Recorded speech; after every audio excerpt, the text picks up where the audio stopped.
எல்லா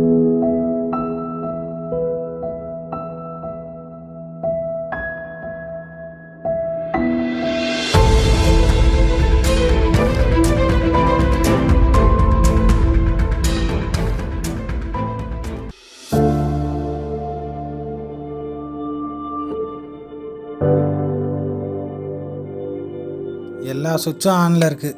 காலையில் ஃப்ரெண்ட்ஸ் வருவாங்கன்னு சொன்னான், இன்னும் படுத்திருக்கான். தம்பி எந்திரிப்பா, டைம் ஆயிடுச்சு.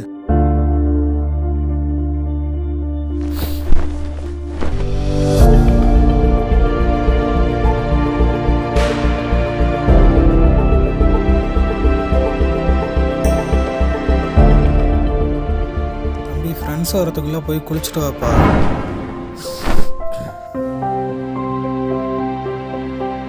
என்ன இவனுங்க இன்னும் கால் பண்ணாமல் இருக்கிறானுங்க?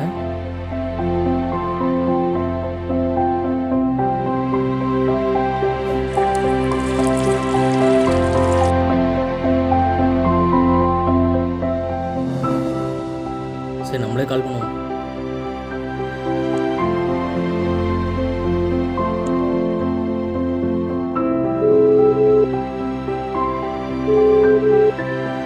எங்கடா இருக்கீங்க? ஜோசப்போட அக்காவுக்கு டேப்லெட் வாங்க வந்திருக்கேன்டா. எப்போ வருவீங்க? டேப்லெட் கொண்டு போய் வீட்டில் கொடுத்துட்டு நாங்கள் கிளம்பிடுவோம்டா. சரி வை. சரி மச்சான்.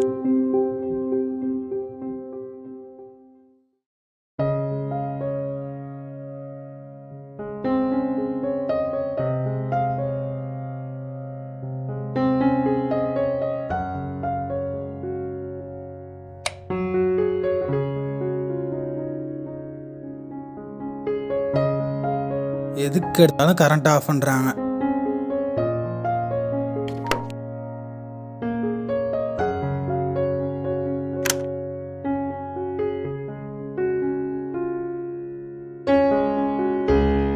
ஆப்பா உள்ள வாங்க. வரேன்ப்பா.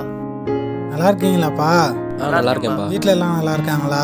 நல்லா இருக்காங்கப்பா. சஞ்சய் குளிச்சுக்கிட்டு இருக்கான், வந்துருவான். சேர் எடுத்து போட்டு உட்காருங்க. பப்ளிக் எக்ஸாமுக்கு ப்ரிப்பேர் பண்ணியிருக்கீங்களாப்பா? படிச்சுக்கிட்டே இருக்கேன்ப்பா.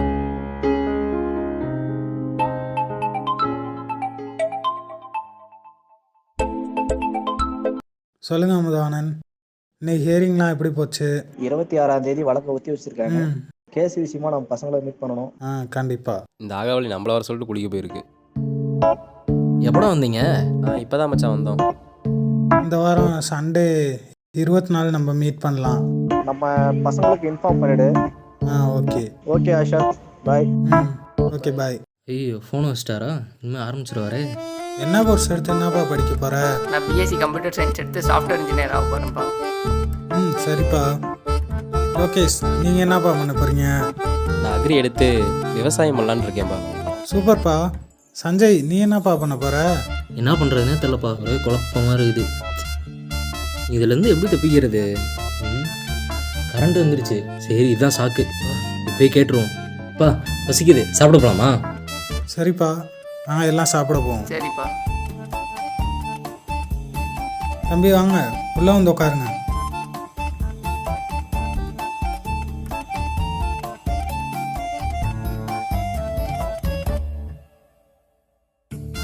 சஞ்சய், கோச்சுக்காம கொஞ்சம் டிவி ஆன் பண்ணுப்பா.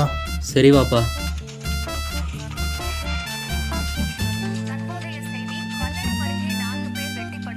எனக்கு சட்னி வேணாம், ரசம் மட்டும் போதுப்பா.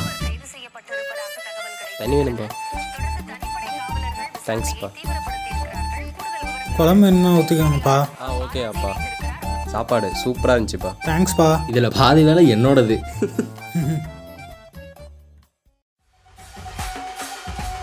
ஒரே நிமிஷம் ஃபோன் பேசிக்கிறேன். சரி பேசுப்பா. ஹலோ, எங்கப்பா இருக்க? ஃப்ரெண்டு வீட்டில் இருக்கேன்ப்பா. சாப்பிட்டியாப்பா? இப்போ தான்ப்பா எல்லாரும் சாப்பிட்டோம். சீக்கிரம் வந்துருப்பா. சரிப்பா. சஞ்சய், இதெல்லாம் நீ ஸ்போர்ட்ஸில் வாங்கினதா? ஆமாண்டா. ஆமாப்பா, அவனுக்கு படிப்போட ஸ்போர்ட்ஸ்லாம்ப்பா இன்ட்ரெஸ்ட் அதிகம். நீங்கள் என்னப்பா படிச்சீங்க? நான் ஐடி படித்தேன்ப்பா. என் அண்ணா கூட ஐடியை தான் படிச்சுட்டு இருக்கான்ப்பா. அப்புறம் ஏப்பா கூலி வேலைக்கு போகிறீங்க? நான் படித்து முடிச்சுட்டு வேலைக்காக போராடி பார்த்தேன்ப்பா. உங்களுக்கு இப்படிலாம் சொன்னால் புரியாது. ஒரு குட்டி ஸ்டோரியாக சொல்கிறேன். ஃபோனை ஆஃப் பண்ணி சஞ்சய். சரி சரி வாப்பா, இந்த வச்சிட்றேன். ஒரு காட்டில் சிங்கங்கிற ராஜா இருந்துச்சு. அதை நம்ம அரசாங்கம்னு எடுத்துக்குவோம்.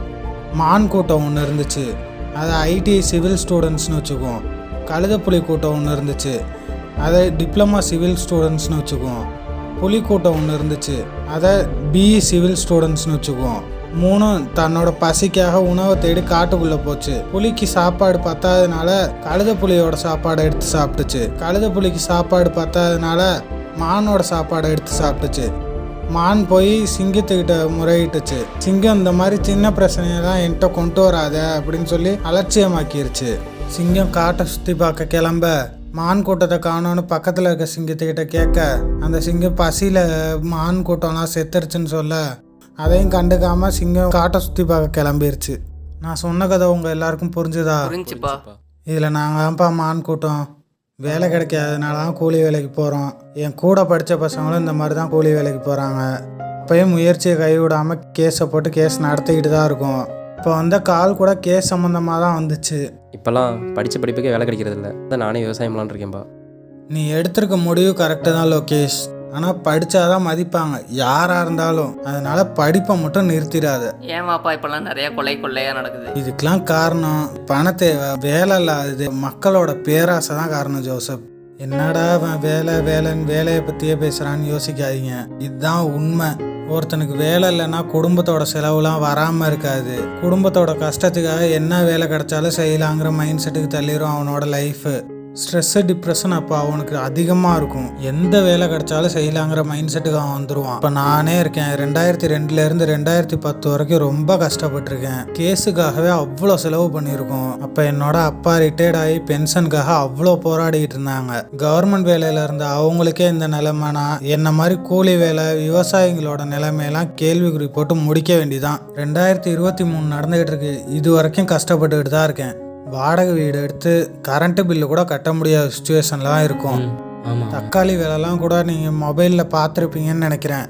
இந்த மாதிரி பெட்ரோல் விலை, ஸ்கூல் ஃபீஸு, காலேஜ் ஃபீஸுன்னு ஏகப்பட்டது இருக்கு. இந்த மாதிரி ஒருத்தன் இருந்து அவனுக்கு ஒருத்தன் பணத்தோட ஆசையை காட்டியிருந்தா என்ன பண்ணியிருப்பான்? இதை வச்சு தான் சமூகத்தில் சிலரோட பகையை தீர்த்துக்கிறதுக்காக இவ்வளோ பணம் தரேன், அவனை கொன்று அந்த வீட்டில் கொள்ளையடிச்சிட்டு வான்னு சொல்கிறாங்க. பணத்தோட ஆசைக்காக அந்த வீட்டில் கொள்ளையடிக்கிறான். அவன் கொள்ளையடிக்கிற யாராச்சும் பார்த்துட்டாங்கன்னா மாட்டிக்குவோங்கிற பயத்தில் அவங்களையும் கொண்டுட்டு வந்துடுறான்.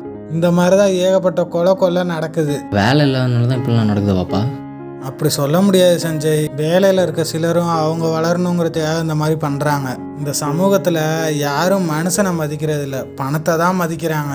இனம் மதம் ஜாதின்னு உருவாக்கி நம்மளை தான் பிரித்தாங்க. கடவுளையும் கூடவா? கடவுளுங்கிற ஒருத்தர் தான் லோகேஷ். அது மதத்தை பொறுத்து மாறுது. இப்போ நீ ருத்ராட்சம் போட்டிருக்க, ஜோசப் சிலுவை போட்டிருக்கான், அவ்வளோதான். இதெல்லாம் நடக்காமல் இருக்கணும்னா எல்லாத்துக்கும் வேலையை கொடுக்கணும். அவங்களோட அத்தியாவசிய செலவுங்களை கம்மி பண்ணி கொடுக்கணும். எல்லாத்துக்கும் வேலை கிடச்சிட்டாலே இலவசங்கிறது தேவைப்படாது.